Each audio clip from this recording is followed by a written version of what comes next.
Extraterrestres.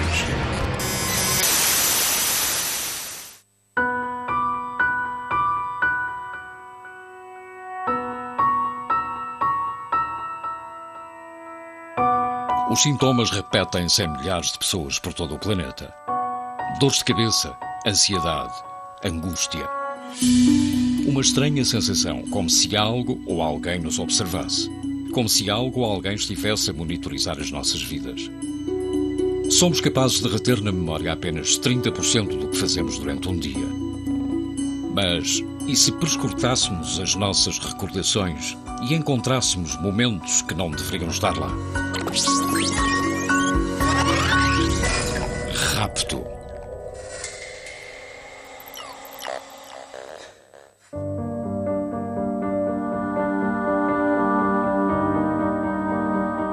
Os relatos sobre pessoas supostamente raptadas por seres extraterrestres repetem-se há décadas. Um deles é o de Carla Batista, uma portuguesa que afirma ter sido raptada quando era muito nova. Via luzes, tinha zumbidos nos ouvidos, ouvia às vezes uns sons mais agudos, via muitas vezes no quarto à noite o surgimento de luzes, o colchão tipo incandescente. Situações de facto estranhas. Era uma menina retraída e tinha cada vez menos amigos. Com o passar dos anos, esta situação começou a afetar seriamente a sua vida social, tendo recorrido a várias terapias em busca de ajuda. Carla foi enviada pelo grupo de estudos de ovnivologia para fazer uma sessão, porque ela queixava-se de ter sido levada por extraterrestres durante a noite, tinha marcas no corpo, havia uma luz azul que surgia no quarto e das quais depois não se lembrava, e ela tinha, portanto, muitos momentos de amnésia, de períodos sem lembrança do que se passou durante a noite. E ela veio, portanto, para esclarecer essas situações. E eu recebia como médico, como um terapeuta, para ajudar a integrar esses momentos. Momento como o que ocorreu a 4 de setembro de 1989, quando Carla e vários amigos saíram de Lisboa para passarem uns dias de férias. Saem do local, 2 carros, ela com duas pessoas dentro do carro dela, outras 3 pessoas num outro carro à frente. Passam a ponte em 25 de Abril e mal passam a ponte há um reclamo luminoso que, quando eles passam, apaga. Uns minutos mais à frente, um dos colegas diz que há umas estrelas que parecem que estão a seguir o carro. Nessa altura também começa a sentir que está a perder controle. Está a perder controle da viatura, que parece que o carro não quer andar, parece que o carro está a levantar, ela própria está a conseguir não respirar, quer que o carro da frente pare, quer parar, quer sair dali, não consegue e de repente diz que, enfim, vê tudo nublado, vê tudo, deixa de ver, tenta gritar, parem, parem, parem. Quando conseguem parar os veículos, Carla encontra-se em sério estado de choque, não se recorda de nada. Uma coisa curiosa, tinham feito uma viagem de alguns minutos ainda e o motor estava frio, as rodas estavam frias e o interior do carro estaria mais ou menos gelado. E depois ela aponta também que havia umas marcas tipo queimaduras no tejadilho do carro. E depois o carro também nunca mais voltou a funcionar. Ela na manhã seguinte detecta umas manchas. Uma mancha por baixo do queixo e uma outra mancha na zona do umbigo. Como umas incisões. El concepto de abducción es un término jurídico, significa rapto, secuestro. Lo que pasa es que posiblemente la gran mayoría de las personas, del público, lo asocia directamente al fenómeno ufológico y a una de las vertientes, creo, más interesantes y a la vez más polémicas que hay, ¿no? Y es el secuestro de un terrestre por parte de una inteligencia extraterrestre en la que luego tenemos diferentes variantes, ¿no? Porque ya no solo se queda en el secuestro, según dicen los testigos, sino que incluso en ocasiones se llegan a realizar algún tipo de pruebas dentro de esa supuesta nave extraterrestre, incluso en ocasiones se realizan hasta implantes, es decir, el abanico es muy amplio. Una abducción es un secuestro intencionado y no permitido. Vai contra os nossos princípios, é feita de uma forma inconsciente, sem a nossa autorização, são feitas técnicas invasivas, é extremamente traumático, as pessoas não conseguem conviver com aquilo, apesar de muitas vezes não se lembrarem daquilo que se passou, começam a desenvolver sintomatologia traumática, precisam de ajuda para conseguir resolver a situação. Las experiencias de abducción son traumáticas, de hecho, no hay ningún caso de abducción que voluntariamente haya dicho me apunto a ser abducido.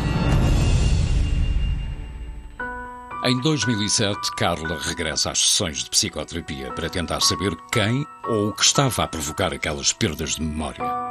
Seguimos os clássicos que, através de um estado de relaxamento, de hipnose clínica, em que ela é levada a recuar no tempo até aquelas noites em que ela se queixava que algo se teria passado de que não se recordava.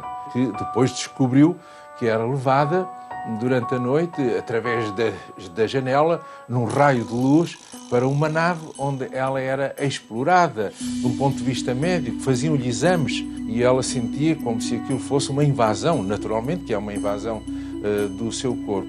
Bom, mas ela, nessa regressão, relembra todos os processos, vê-se num sítio, cúpula toda branca, iluminada, seres à volta dela, interessadas no pescoço, interessadas na barriga, ela sente-se mal, quer vomitar, eles dão-lhe um líquido para ela beber, muito amargo. O que é que eles querem? Diga-lhes que não é justo o que estão a fazer sem a sua autorização, porque é um ser sensível, porque é um ser inteligente, que tem o direito a usar a sua vontade. E então havia diálogo com esses seres através do paciente. Alguns desses seres diziam que isto é apenas um plano, é uma experiência que tem que ser feita. Esse ser diz, sim, nós conhecemos essa lei, então iremos ter isso em conta. O que se passou, tanto quanto me recordo, é que realmente diminuíram francamente essas cenas que a Carla contava de ter sido abduzida a partir daí.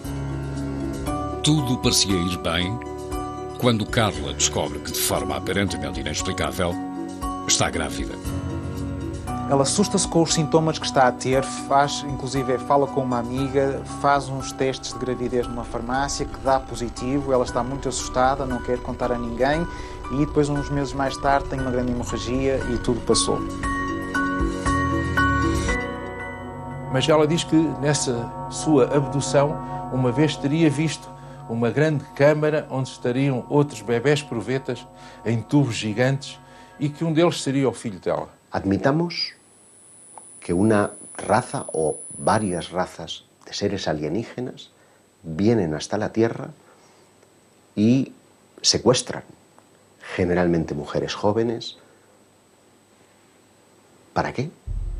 Básicamente, unos podrían pensar que vienen a ver en qué estado se encuentra su experimento. Ellos crearon la vida en la Tierra y vienen a ver cómo ha ido desarrollándose ese nuevo ser que ellos crearon. Estes testes genéticos que eram feitos nas pessoas seriam para a recolha de óvulos, de sêmen, para a constituição de uma raça híbrida. Da mesma forma como o Homo sapiens sapiens conseguiu sobrepor-se ao homem de Neandertal, aqui haveria uma raça híbrida que futuramente viria a tomar conta do planeta e sobrepor-se ao Homo sapiens sapiens. Sin lugar a dudas. El fenómeno abducción acompaña al ser humano desde que tiene conciencia de ser hombre. Y esto es sorprendente porque revela que estamos siendo tutelados por una especie de inteligencia. No sabemos si extraterrestre o extradimensional, pero en cualquier caso ajena a nuestra propia conciencia y que nos ayuda a modelar nuestras creencias desde la noche de los tiempos. De hecho, eso vendría a explicar el porqué de esa pieza que falta en lo que es la evolución del hombre, que es el eslabón perdido, ¿no? Es decir, hay un momento en el que hay un salto cuantitativo, cualitativo tan enorme que hay quien piensa que algo tuvo que ocurrir. Y dentro de ese algo tuvo que ocurrir caben muchas posibilidades. Una de ellas es que genéticamente fuéramos manipulados por unas inteligencias que están fuera de este planeta. La segunda hipótesis, igualmente inquietante, es la posibilidad de que necesiten de nosotros y vengan a recoger especímenes de la Tierra para crear una raza híbrida que sea necesario en ambos planetas, en el suyo de origen y en el planeta Tierra. Muitas das mulheres referem, depois de terem sido tirados os óvulos, abduções mais tarde são-lhes apresentados estes bebés, como se sendo filhos delas. Muitas delas referem compartimentos grandes onde estavam depositados estes bebés todos e elas eram acompanhadas e eles mostraram, este é teu, e os extraterrestres queriam que ela lhes ensinasse como transmitir o amor, como criar esta ligação emocional, porque estes novos seres supostamente teriam ausência de emoção. Na década de 1970, o prestigiado investigador Joseph Allen Hynek criou a terminologia que é hoje utilizada pela maioria dos investigadores do fenómeno dos OVNIs. Nela, estabelecem-se 4 tipos de contacto. Los encuentros del primer tipo estarían aludiendo a luces lejanas en el firmamento. Los encuentros del segundo tipo es cuando ese objeto se presenta ya como algo coherente, como una nave. Los del tercer tipo son aquellos en los que el ovni ya está aterrizado, incluso muestra una cierta interacción con el terreno. Se pueden ver humanoides a su alrededor, cogiendo muestras o tomando algún tipo de medida en el entorno. Y finalmente están los encuentros del cuarto tipo, que nos entran en la dimensión más psíquica del fenómeno ovni, es el fenómeno abducción. Em 1961, Barney e Betty, um casal de Nova Hampshire, observam uma luz a meio da noite. Viajam de carro, regressando das suas férias no Canadá. Barney coge unos prismáticos de la guantera, mira esa luz, comenta con Betty si se trata de un ovni, si es cualquier otra cosa, siguen la ruta y unas curvas más adelante ese objeto se ha vuelto una luz cegadora que está posada en medio de la carretera con un ser de piel azulada que les está invitando a pasar. Barney queda aterrorizado. De hecho, las punteras de sus pies estaban desgastados porque literalmente fue arrastrado hasta el interior de la nave. Nenhum dos dois parece recordar-se do ocorrido naquela noite e naquela estrada.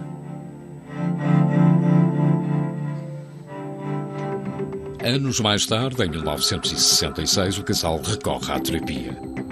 Desde aquele estranho incidente, ambos sofriam de pesadelos muito parecidos. Foram atendidos pelo Dr. Benjamin Simon, que os submeteu a vários processos de hipnose. Faz sessões de hipnose, sessões separadas, cada um na sua sessão, e ambos relatam o mesmo. Apesar dos constantes protestos do casal, foram separados dentro da nave. Betty relatou como lhe colocaram uma potente luz sobre a cara e a deitaram sobre o que parecia ser uma mesa de operações. Cortaram-lhe uma mecha de cabelo e examinaram-lhe os olhos, as orelhas, os dentes e as mãos.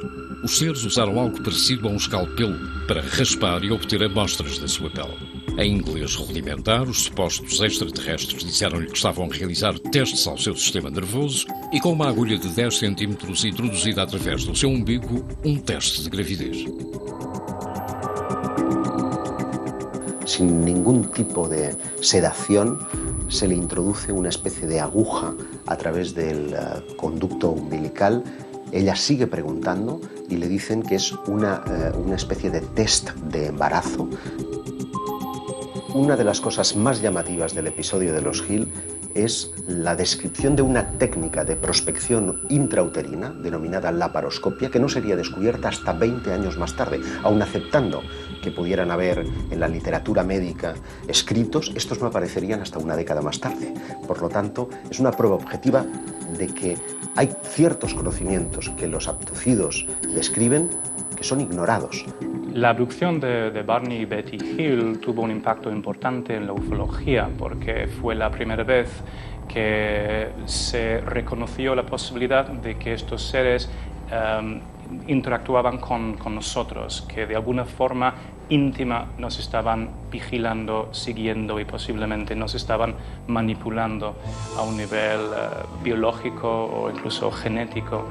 Fue la primera vez que la mayoría de las personas que seguían estos temas se sentían vulnerables posiblemente porque parecía que los ovnis habían entrado en sus vidas personales. El estudio de las abducciones es tremendamente monótono. Todos los episodios tienen un modus operandi que es prácticamente idéntico. El protagonista suele estar conduciendo generalmente de noche. De repente, una luz lejana se hace presente, él la observa y a continuación esa luz ya está posada en el suelo.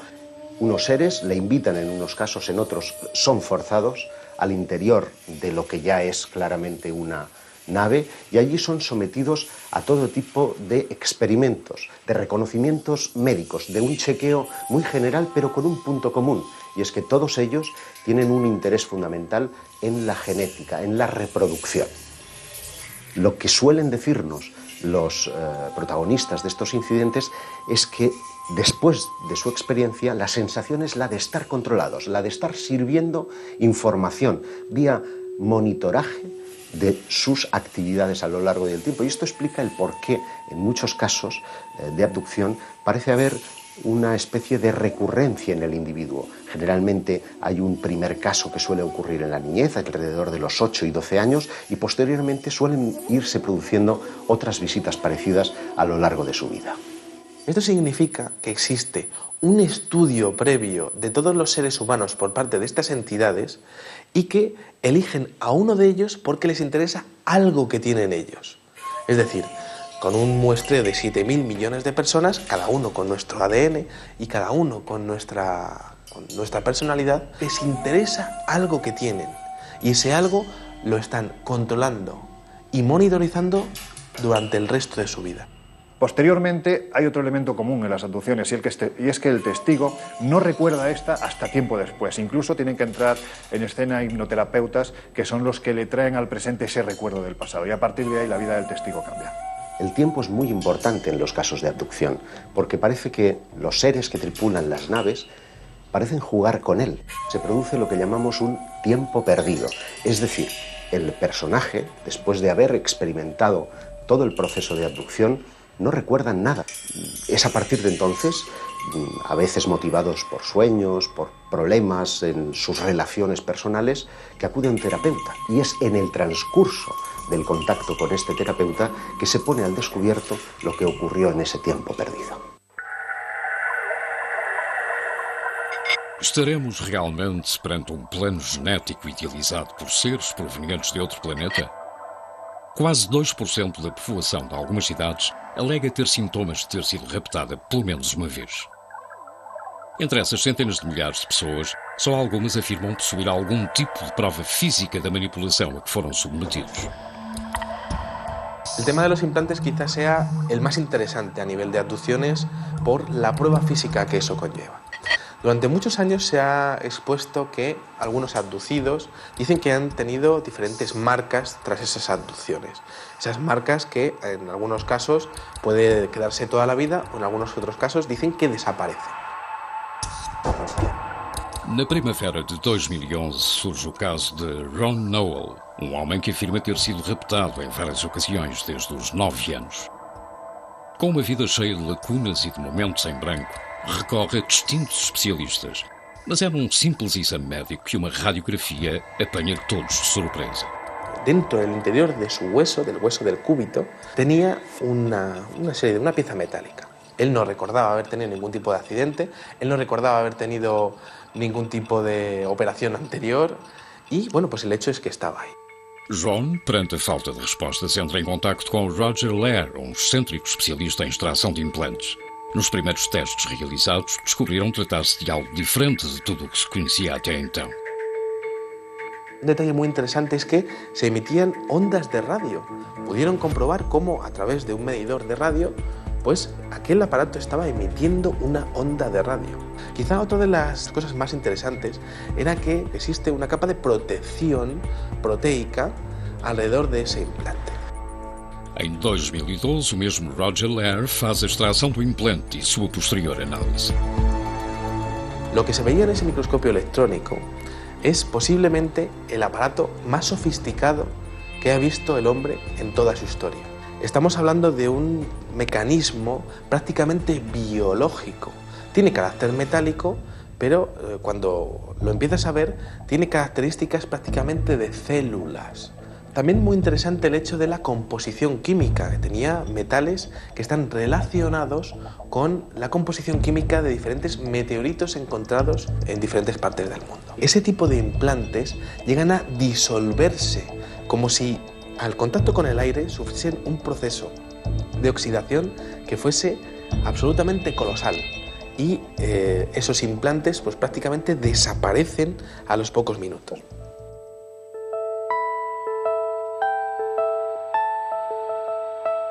Cuando estamos hablando del fenómeno de las abducciones, estamos hablando prácticamente del fenómeno de la monitorización. ¿Qué significa eso? Pues al igual que nosotros cuando cogemos a una tortuga y le ponemos un chip de localización, este tipo de abducciones es posible que estén relacionados con el control total del individuo, tanto en su localización como en sus funciones vitales a través de estos implantes. Basicamente também nós fazemos aos animais selvagens, não é? Também lhes pomos chips, também tentamos verificar a sua, como é que eles estão no seu habitat, se estão bem, tentamos controlar isso tudo. Nós fazemos os mesmos aos animais, porque não pensar que outros seres não possam fazer o mesmo a nós? Todos ellos son fértiles, todos ellos son jóvenes, todos ellos tienen un coeficiente intelectual por encima de la media. Por lo tanto, parecen estar escogiendo especímenes de la raza humana muy especiales. Y creo que el futuro para los investigadores es poder trazar un perfil psicológico de todas las personas abducidas en el mundo y que se demuestre que hayan sido abducidas, y quizá también un perfil genético de salud para ver si existe algún tipo de conexión entre ellos que sea la clave para saber qué es lo que están buscando estas entidades.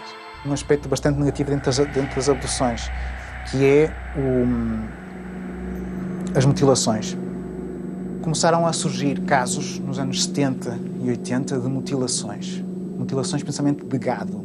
As vacas apareciam com cortes cirúrgicos, ausência de sangue no corpo e ausência de sangue no espaço ao redor do animal.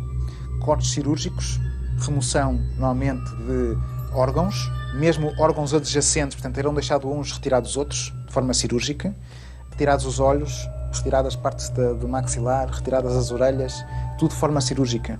Os cortes que apareciam na pele dos animais davam indicação que teria sido um material abrasivo, tipo laser, não identificado, e que todo o procedimento teria sido feito num curto espaço de tempo. Mas para além dos animais, e isto é um fenómeno que ocorre, também há casos de relatos de mutilação em humanos. E esse é um aspecto que os investigadores, quando começaram a pegar nestes relatos, acharam que era de tal maneira brutal que eles próprios não os quiseram trazer a público, porque poderia causar pânico. E mesmo algumas autoridades com quem os investigadores falaram não quiseram mexer muito no assunto, porque não conseguiam explicar, primeiro, e porque não queriam alertar demasiado a população. E, portanto, dá a ideia que poderá haver aí alguma espécie com menos boas intenções, digamos assim. Tenemos muchos casos españoles interesantes. Recuerdo, por ejemplo, el caso de Miguel Herrero Sierra, que en 1978 se dirigía hacia Guadalajara por la Nacional 320.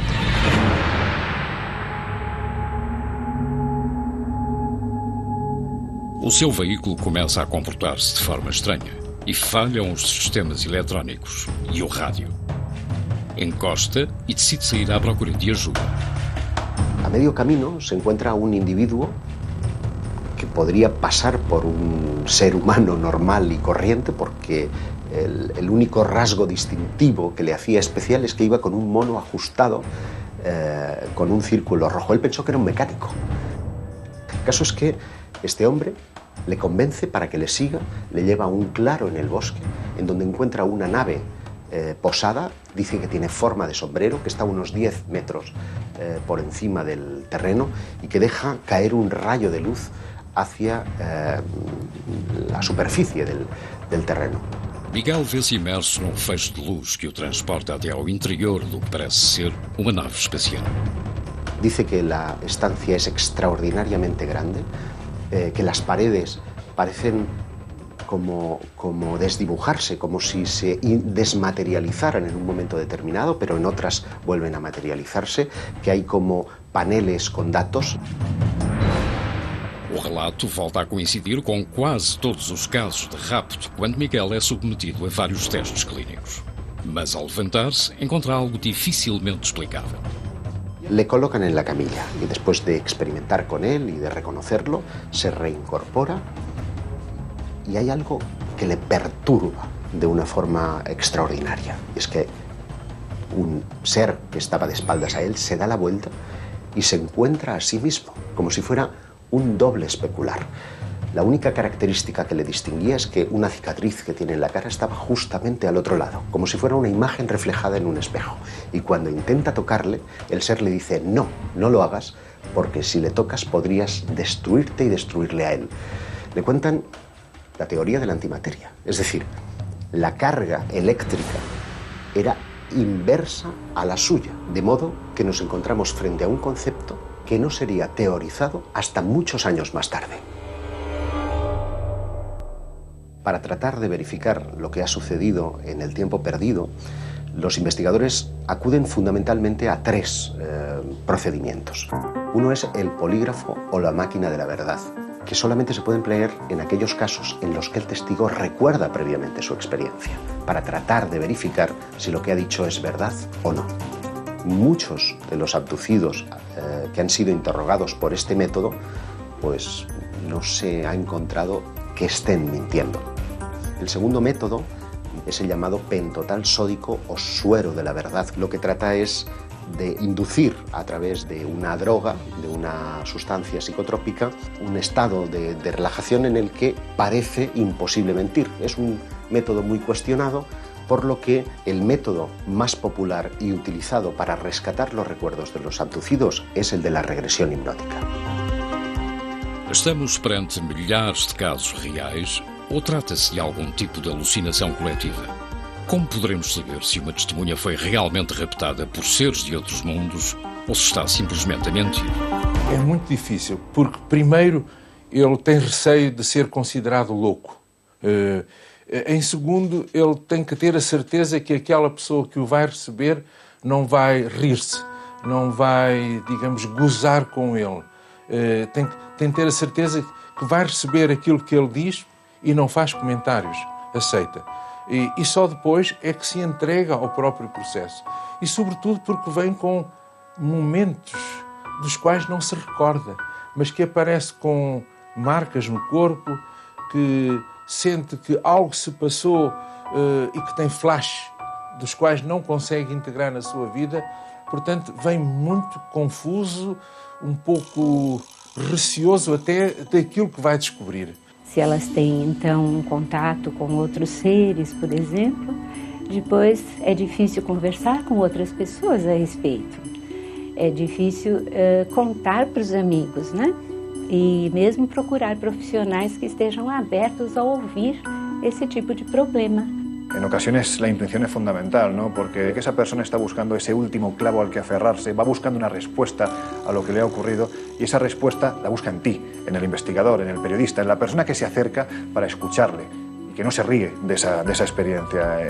Parto de la idea de que la intuición juega un papel fundamental, no para saber, evidentemente, si una persona ha sido abducida o no, pero sí para saber si está mintiendo o no. São pessoas absolutamente normais e que muitas vezes ficam surpreendidas, portanto não são pessoas que se interessem previamente pelo tema e estejam à caça do fenómeno, a olhar para o céu sempre, não, surge, quer dizer, surge no dia a dia as pessoas mais naturais, nas situações mais vulgares. E ao fazer a regressão e pedir que volte para a primeira vez em que isso aconteceu, ela se vê então tendo uma experiência de abdução e aí de repente se vê levado, né? Y pasa por cosas que no entiende. Pero tiene un pequeño problema, y es que en hipnosis también se puede mentir.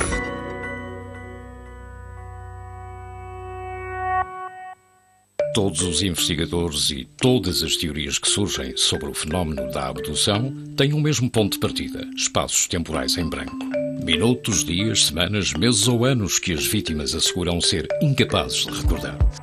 Nós temos, então, estratégias de aceder memórias profundas do nosso inconsciente. Só que nós tentamos não influenciar de modo nenhum o que se passou.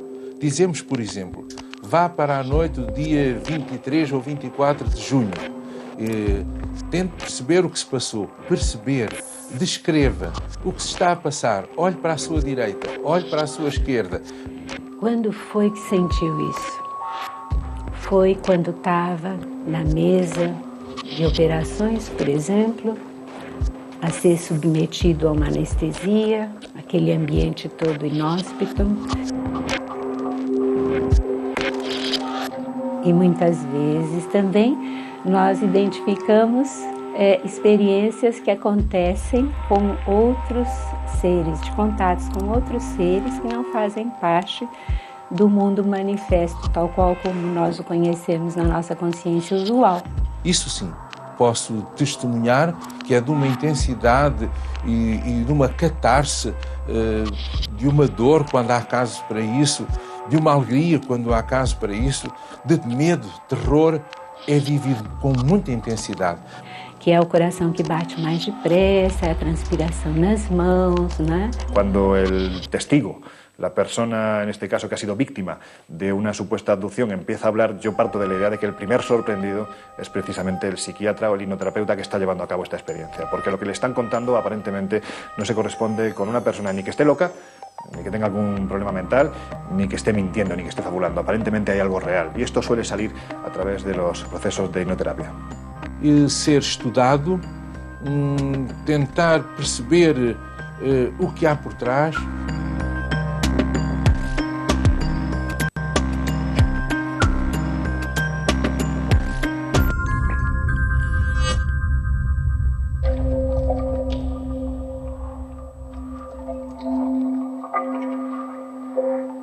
Por estranho que possa parecer, podemos estar perante um fenómeno que acompanha a raça humana desde os seus primórdios, e não de um mero produto do século XX. Pero es especialmente en el periodo de la Edad Media donde vamos a encontrar una serie de relatos que parecen encajar 100% con las modernas abducciones. Me estoy refiriendo a los íncubos y súcubos. Las actas inquisitoriales están llenas de descripciones de seres que se asemejan a los modernos extraterrestres. Es decir, la similitud es tan extraordinaria que parece que estamos ante el mismo fenómeno. No dicen ovni porque los ovnis no existían. Lo interesante para mí es que nunca hemos dejado de hablar de abducciones, es decir, que llevamos 500 años y posiblemente más tiempo, miles de años, quién sabe, hablando del rapto de humanos por parte de seres extraños. En 1486 se publicó un libro que se llamaba el Malleus Maleficarum, que describe los fenómenos relacionados con la brujería y con la demonología. Sirvió como una especie de guía para cazar brujas y para discutir temas importantes como si los demonios nos raptan, si nos utilizan para engendrar sus propios hijos, cosas así que hoy en día surgen en las abducciones modernas. Si analizas lo que dicen acerca de los demonios, ves muchas similitudes entre los extraterrestres y los demonios.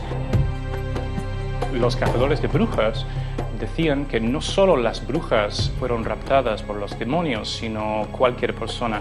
También se especulaba si estas abducciones eran fenómenos mentales, es decir, si el demonio era capaz de raptar a una persona mentalmente o si lo hacía físicamente.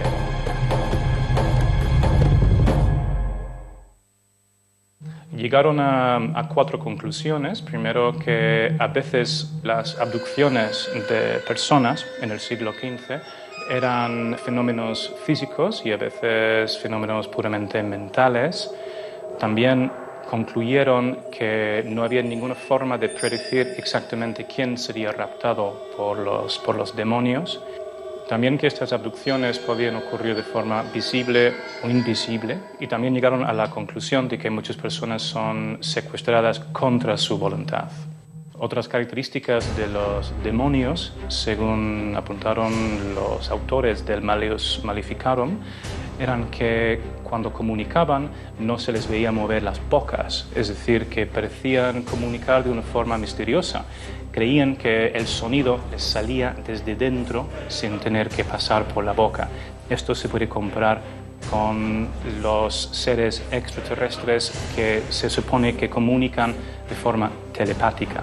No existía la palabra telepatía en el siglo XV.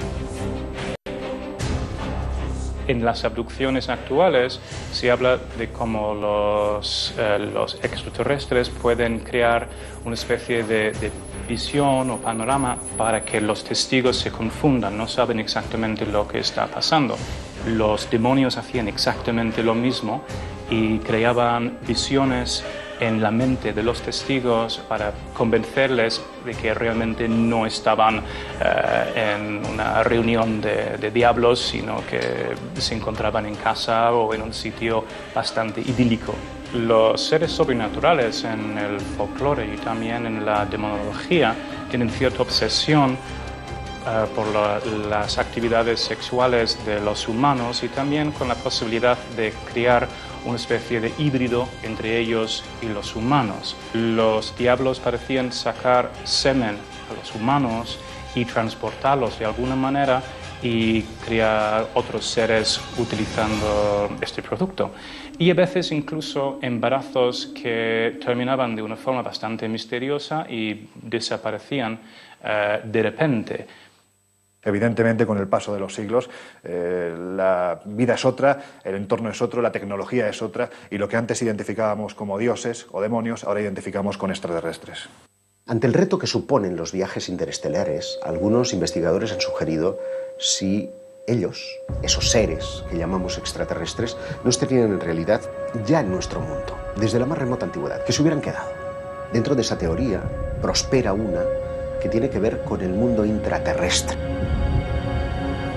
Em 1985, Xavier Claret, fotógrafo profissional, sobe ao Monte del Montseny, na Catalunha, para cobrir uma reportagem sobre o dolmen de Valgorrina. Sem saber como, vê-se rodeado por uma densa neblina. Cuando se estaba aproximando al dolmen, siente un olor fétido, como a huevos podridos, y pierde el conocimiento. Segundo o relato de Xavier, parece ter sido arrastado por algo ou por um grupo de pessoas até ao interior de uma caverna.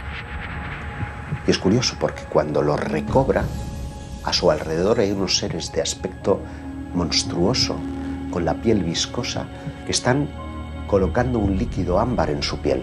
Y uno de ellos parece estar manipulando el dispositivo de cámara.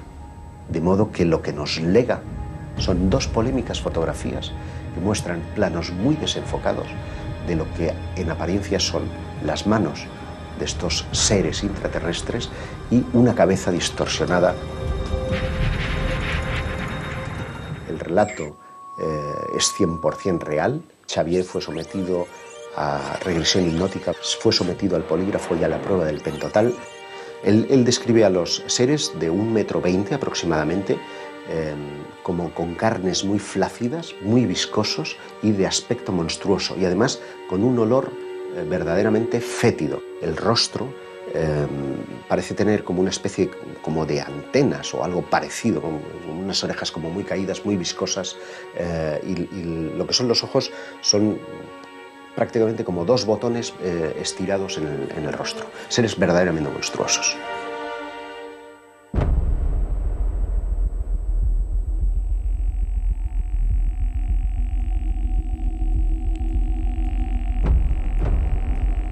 A mente humana não é uma fita de vídeo que possamos rebobinar para ver o que sucedeu em cada momento da nossa vida.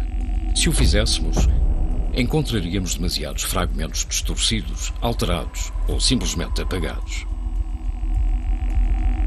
As sequências mais danificadas da fita corresponderiam aos episódios mais traumáticos. Medo, dor, angústia, solidão, falsas memórias ou algo que não queremos lembrar.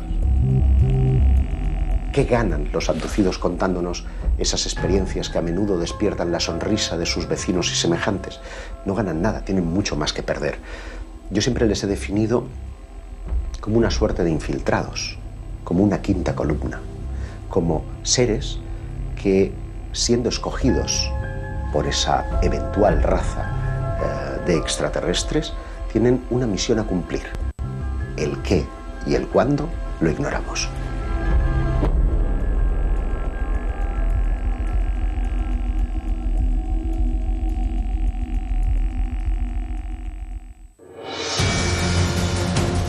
Temos o chamado possessão demoníaca, doença, rapto. Mas o fenómeno da abdução poderá acompanhar-nos há séculos. Para alguns, estamos perante um plano genético traçado por uma inteligência extraterrestre em que a raça humana serve meramente de cobaia. Para outros, essas mesmas entidades foram os nossos criadores. Mas para as vítimas dos milhares de casos reconhecidos em todo o planeta, tudo isto é um pesadelo do qual nem sempre conseguem acordar. Algo muito difícil de explicar.